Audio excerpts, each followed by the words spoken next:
สบายดีเนาะอยู่ไห้อยู่หน้าก็เก่ามื้อนี้สิมานอนดินกีตาร์ให้น้องคนนึงเนาะเพิ่นแซดมาว่าเสาเนาะถอกับความฮักเพิ่นว่าเนาะบ่ออกซื้อเนาะแต่ว่าเพิ่นคือสิเข้าใจเนาะถอกับความฮักเพิ่นมาทุ่มเทเขาทุกอย่างเนาะแต่เขาก็บ่เห็นค่าความดีเลยเนาะก็คือสิมอบเพลงนี้ให้เนาะฝากกดไลค์กดแชร์ด้วยเนาะแล้วก็ฝากให้น้องทุกคนเนาะมักเพลงยังหมิ่นขอไหลเนาะก็ขอฝากเพลงนี้เนาะให้น้องมวนหรือบ่มวนเนาะกับฟังนำกันเนาะแต่ก็หวังว่าสิตามใจของเราอยู่หรอกเนาะเหตุดีที่สุดพยายามทุกอย่า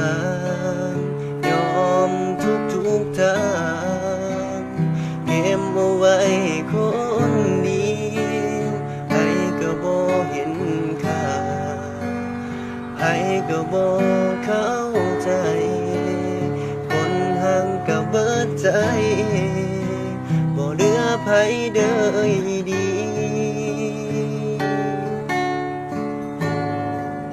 ขอร้องไห้ได้ไหมหัวใจมันเกินจะทนเก็บอาการมาโดน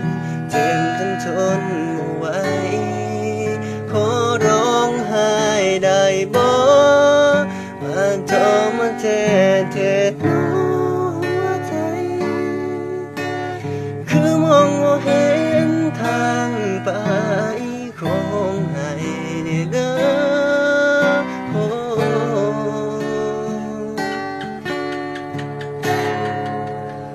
โลกนี้สร้างบางเปล่าเดียวได้แค่หัวใจคนห่างก็เบิดใจ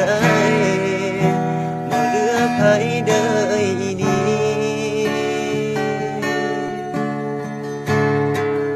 ขอร้องไห้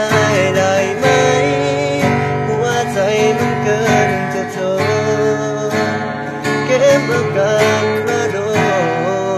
นเจ็บจนทนไม่ไหวขอร้องไห้ได้บ่มาโทรมาเทหัวใจคือมองบ่เห็นทางไปขอร้องไห้ได้เด้อโอ้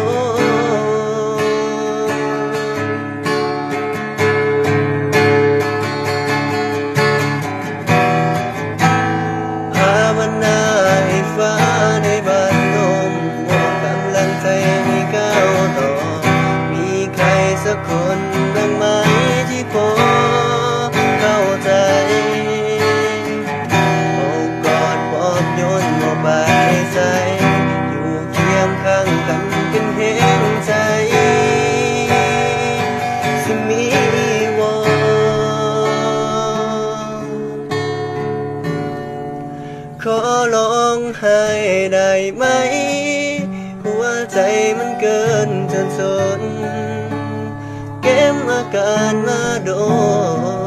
นเจ็บจนทนไม่ไหวขอร้องไห้ได้บ่มาจอมาเทหั